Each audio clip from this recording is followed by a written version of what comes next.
And welcome back. Okay, so Cami, a few weeks ago I told you that we were gonna get out the air fryer and I was gonna make you some of my favorite recipes, right? And I'm very impressed that you're following up with this. I'm following through. Okay, so today we're gonna make some buffalo cauliflower wings. These are one of my favorite meals. It's super simple.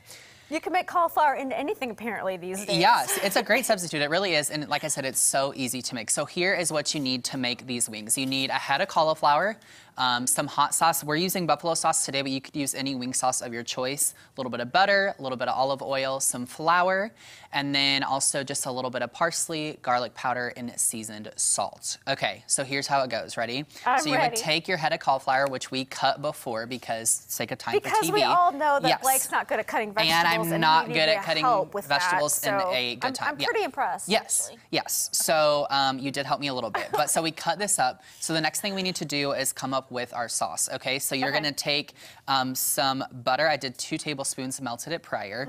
And then you're just gonna take a tablespoon of olive oil. Just take that. Do you actually measure stuff at home?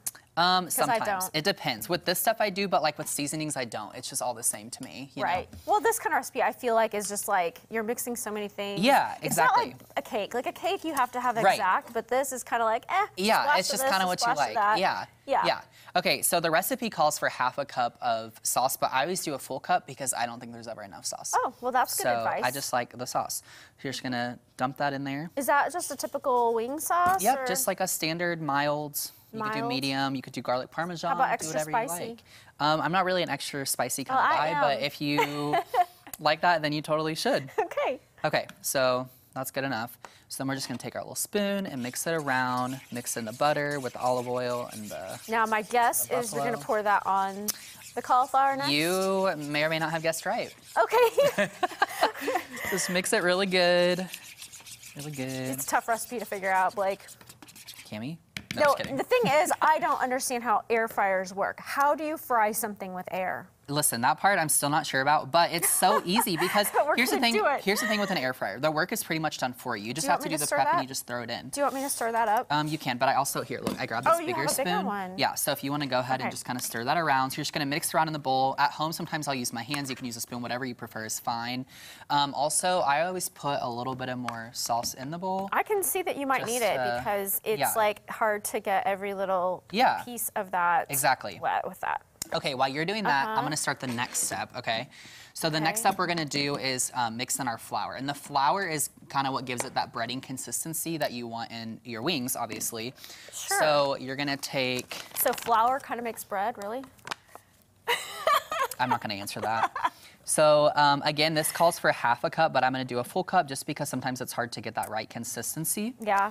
So again, and again, I would think that it depends on how big a piece is. Like if you cut smaller pieces, you have more surface area. So yeah, you would need more flour. Absolutely. And the cutting part is kind of like up to you on the sizes you want. I always go for kind of a mix because if they're too small, then it'll like cook too fast and like burn almost. But if they're too big, then it may not cook the way you want. Okay. So you're gonna pour this in. Did you put seasoning with that then? Yes, so you're gonna do the flour, and then here's where I don't really follow the recipe, I just pour it in. So you're gonna do some parsley. Yeah, and this would be to taste. If you really like some extra garlic or whatever, you'd add extra of that. Some seasoned salt, just kind of dump that in there. And then some garlic Well, I like powder. all of your ingredients.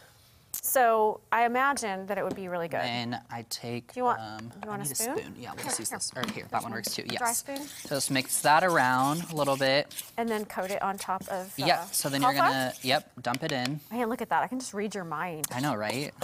We're too in sync, we're too in sync. Okay. And then I always put in a little more too. A little extra. Yeah. Cover it good. You so like your bread. Mix it around. So then the step you would do after this, so we're gonna keep mixing a little bit and then we're gonna throw it in the air fryer, okay? For how long? I always split the batch. So you're gonna do the first batch, put it in there, 15 minutes. That's it? Yep, on 350, okay? And I always check it about halfway through, shake it a little bit. If you want it a little bit crispier, you can keep it in there for an extra like 2 or 3 minutes. I always think it's pretty good at 15, but it's just up to personal preference. Nice. So, but yeah, it's super easy. This. Yes, and we're gonna see the finished product later. Sweet. But pretty simple, right? Yeah, I appreciate you sharing this. And of course. I can't wait to try it.